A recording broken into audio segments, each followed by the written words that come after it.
جی السلام علیکم، میں ہوں نظر عباس لندن سے۔ سر، ابھی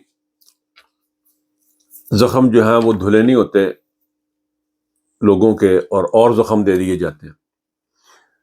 آج میں دوبارہ سے اس معصوم بچے کی، عماد کی بارے میں دوبارہ سے بات کرنا چاہوں گا۔ اس کی ریزن یہ ہے کہ پاکستان میں ایک عجیب و غریب قسم کی ڈبیٹ چلی کہ وہ پہلے سے بیمار تھا یا وہ نہیں تھا، یا اس کو سائیکولوجیکل اٹیک ہوا یا نہیں ہوا۔ یہ اتنے گھٹیا اور گندے طریقے سے یہ چیزیں چلاتے ہیں، یہ اسکیمیں چلاتے ہیں، یہ چیزیں باتیں چلاتے ہیں کہ شک ہونے لگ جاتا ہے کہ انسان بھی ہیں یا نہیں ہے، یہ جانور ہیں یا کیا ہیں۔ میں ایک آپ کو چھوٹی سی بات بتاتا ہوں۔ میں نے یہ کئی دفعہ نوٹ کیا، پاکستان میں جب راہ کرتے تھے اکثر نوٹ کرتے تھے کہ سائیکل پہ غریب آدمی اپنے باپ کے ساتھ جا رہا ہے، اس کو پولیس والے نے روکا، 2 تھپڑ لگا دی اس کے باپ کو۔ اب یہ سائیکولوجیکل اس بات کو سمجھیں کہ جو بچہ ہوتا ہے اس کے لیے ماں باپ، اس کی ماں اور اس کا باپ جو ہوتا ہے وہ کنگ اینڈ کوئنز ہوتے ہیں، وہ بادشاہ ہوتے ہیں، وہ سپرمینز ہوتے ہیں۔ اس بات کو انسانی نفسیات پہ لوگوں کا کیسے اثرات ہوتے ہیں، میں اس کو آپ کو ایلیبریٹ کرتا ہوں اس چیز کے ساتھ کہ میرا پہلا انکاؤنٹر ہوا اس چیز کے ساتھ کہ انسانی نفسیات کیا ہوتی ہیں۔ میرے گھر کے باہر میری گاڑی ایک کھڑی تھی، گاڑی میری بریک ڈاؤن ہوا۔ میں صبح ایک دن اٹھا، باہر گیا، گاڑی دیکھی تو گاڑی کا دروازے کسی راڈ ڈال کے اس کا دروازہ توڑا ہوا تھا، اور اس میں سے میری سی ڈیز اور اس قسم کی چیزیں جو کیسٹس وغیرہ تھی، سی ڈیز وغیرہ پڑی ہوئی تھی اس میں، اندر سے سی ڈی تھی اور ایک نیویگیشن سسٹم تھا، وہ نکال کے وہ لے گئے ہوئے تھے اپنے ساتھ، اور دروازہ ڈیمیج ہو چکا ہوا تھا۔ میں نے اس کی پولیس کو رپورٹ کر دی۔ مجھے اس کی بڑی weird feeling, I had a very strange feeling کہ ونریبل اور انسیکیورٹی کی فیلنگ تھی کہ میرے گھر کے بالکل ساتھ ہی میرے ساتھ کوئی ہاتھ کر گیا۔ میں نے جناب وہ پولیس میں رپورٹ کر دی۔ پولیس میں رپورٹ کی، آپ یقین کریں یہ ہوتے ہیں اشرف المخلوقات، اور یہ ہوتے ہیں ریسرچ کے نتائج۔ انہوں نے مجھ سے کانٹیکٹ کیا، انہوں نے مجھے ایک نمبر دیا، انہوں نے کہا جی اگر آپ کو کسی بھی قسم کی کوئی تکلیف ہو تو آپ اس موبائل نمبر اس فون نمبر پر رنگ کریں اور مزید ہیلپ کے لیے کریں۔ نیکسٹ ڈے مجھ سے کسی بندے نے رابطہ کیا، انہوں نے کہا جی ہاؤ یو فیلنگ، آپ کیسے فیل کر رہے ہیں۔ میں یہ ایک صرف چھوٹی سی چوری کی واردات کے بارے میں بتا رہا ہوں کہ چوری کی واردات ہوئی، میں نے اس کی رپورٹ کروا دی۔ انہوں نے پھر مجھ سے رابطہ کیا، نے بچایا کہ تم ذہنی حالت میں کیسے فیل کر رہے ہو، تم کسی ٹراما میں تو نہیں ہو۔ انہوں نے مجھ سے مختلف قسم کے سوال کیے، انہوں نے بتایا انسیکیورٹی کی فیلنگ تمہارے اندر پیدا ہو گئی ہے۔ آئی ایم این ایڈلٹ، میں ایک ایڈلٹ ہوں۔ میری جس وقت کا یہ واقعہ بتا رہا ہوں، میری غالباً 45 کے قریب ایج ہوگی، 45۔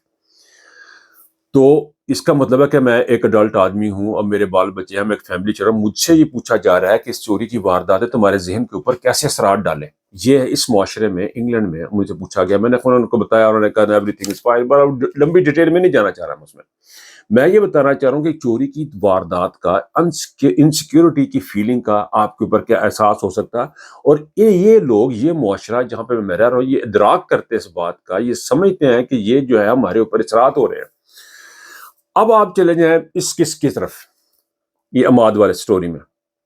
آپ مجھے ایک بات بتائیں، جب آپ راہ جاتے ہیں اپنے گھر میں ملازموں کے، اپنے بچوں کے ساتھ ایک ملازم رکھا، اس کے بچے بھی وہیں پہ کھیل رہے ہیں، اس کی بیوی بھی وہیں پہ کھڑی، آپ اس کو گالیاں نکالتے ہیں، ماں بہن کی گالیاں نکالتے ہیں چھوٹی چھوٹی باتوں پہ، جن پہ صبر کیا جا سکتا، برداشت کیا جا سکتا، جن کو اگنور کیا جا سکتا، آپ ان کو گالیاں نکالتے ہیں۔ وہ چھوٹی سی بچے کی جو روح ہے اس کو ختم کر رہے ہیں، آپ اس کو بالکل ختم کر، اس بچے کی گروتھ روک رہے ہیں، آپ اس کی مینٹل کیپیسٹی اس کی آپ ختم کر دیتے ہیں، اس کو، اس کے باپ کو گالیاں نکال کے۔ پھر گھروں میں اپنے ملازم رکھے چھوٹے چھوٹے بچے، آپ ان کے اوپر ظلم زیادتیاں کرتے ہیں، ان سے ایکسٹرا کام لیتے ہیں، 12 گھنٹے 14 گھنٹے ان سے کام لیتے ہیں، اور وہ ان کے ساتھ بھی زیادہ، آپ ایک بچے کو ختم کر رہے ہیں۔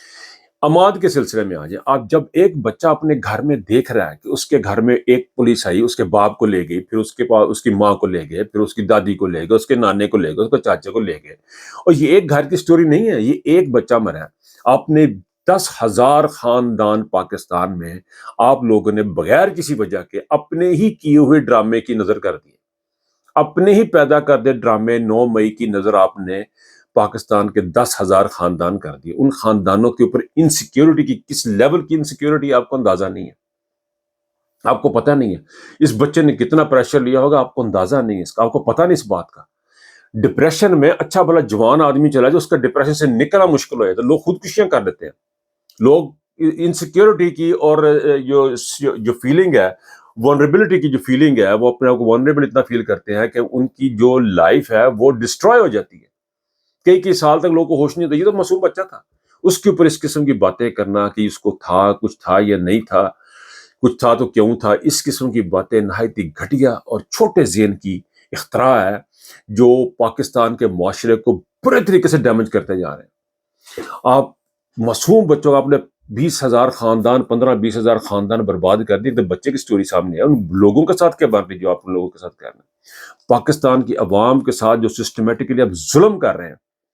آپ کے گھر، آپ چونکہ DGISI ہیں یا آپ SSP ہیں یا آپ کو بڑے افسر ہیں تو آپ کو لگ رہا ہے کہ آپ کے بچے محفوظ رہیں گے. نہیں، حرام کی جو چیز ہے نا جی، حرام جو ہے وہ آپ کو دور تک پیچھا کرے گا.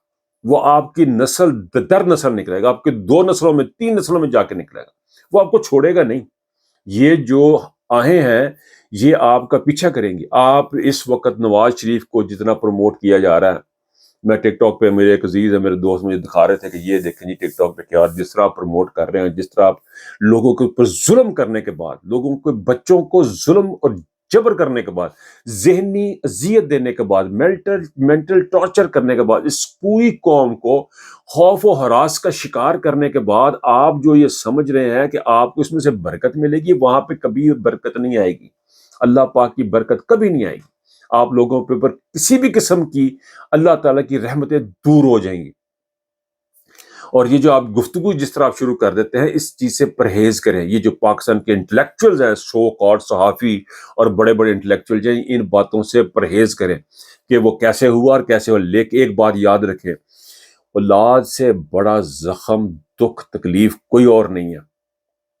اور یہ میں ہمیشہ، میں نے آگے بھی کہا، میں پھر دوبارہ کہہ رہا ہوں کہ یہ اللہ پاک کسی بھی دشمن کو بھی یہ تکلیف نہ دے. لیکن جو کچھ اس خاندان کے ساتھ ہوا، جو باقی خاندانوں کے ساتھ ہو رہا ہے، جو ان خواتین کے گھروں کے ساتھ ہو رہا ہے، جو خواتین بند ہیں، یہ اس کا پریشر کہیں نہ کہیں نکلنا ہے. آپ نواز شریف کو ٹویٹر پہ بہت بڑا لیڈر بنا دیں یا سوشل میڈیا میں بنانے کی کوشش کریں، یا عاصم منیر میری جان کے ترانے لگانے شروع کر دیں، یا آپ کو اس قسم کا کوئی بھی سٹنٹ کریں، وہ آپ کا کارآمد نہیں ہوگا. وہ پریکٹیکل ہو ہی نہیں سکے گا. وہ کسی کے اوپر اثر کرے گا ہی نہیں جب تک کہ لوگ پریکٹیکل نہیں دیکھیں گے. اور پریکٹیکل جو ہے وہ لوگوں کو دکھانا بہت ضروری ہے. لوگوں کا آپ پہ بالکل ٹرسٹ ختم ہو گیا ہوا ہے. الیکشن کمیشن نے الیکشن کا اعلان کر دیا، اگلے ویک کرا لیں گے، فرض ہے 2 ویک کے بعد کرا لیں گے، اکتوبر میں کرائیں گے یا نومبر میں کرائیں گے. اس سے چیز نہیں ہوگی. جس دن تک یہ ہوگا نہیں اس وقت سے کچھ نہیں ہوگا. اور ہمارے کاکڑ صاحب نے آخر میں، جی کاکڑ صاحب نے ایک انٹرویو میں کہہ دیا جی کہ اگر PTI کے بغیر بھی الیکشن منصفانہ ہو سکتے ہیں. یعنی آپ اندازہ کریں، ایک پرائم منسٹر جو کہ انٹرم پرائم منسٹر ہے، اس کو انٹرویو اس کا ارینج کیا گیا، اس کو یہ سوال دیا گیا. اس سوال کے جواب فرماتا ہے کہ جی پاکستان کی 80% آبادی کو باہر نکال کے، یعنی ان سے ووٹ کا حق چھین کے انتخابات منصفانہ ہو سکتے ہیں. آپ ان چیزوں کے ساتھ، اس گفتگو کے ساتھ، اس قسم کے ایٹیچیوڈ کے ساتھ آپ پاکستان میں تبدیلی لا سکتے ہیں؟ آپ بالکل تبدیلی نہیں لا سکتے. آپ جو بچوں کے ساتھ ظلم کر رہے ہیں، جو زیادتیاں کر رہے ہیں، یہ اتنی زیادہ ہو گئی ہیں کہ اب ان کا ریورس ہونا جو ہے وہ تقریباً ناممکن ہوتا جا رہا ہے.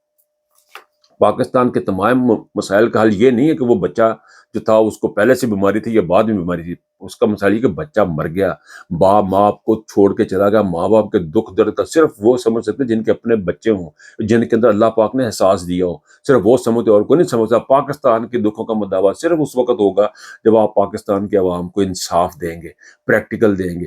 تب آپ کا بھروسہ جو ہے نا وہ بحال ہوگا. ان چیزوں سے بحال نہیں ہوگا. اور پاکستان کو صاف شفاف الیکشن دیں. اپنا خیال رکھیے گا. اللہ حافظ.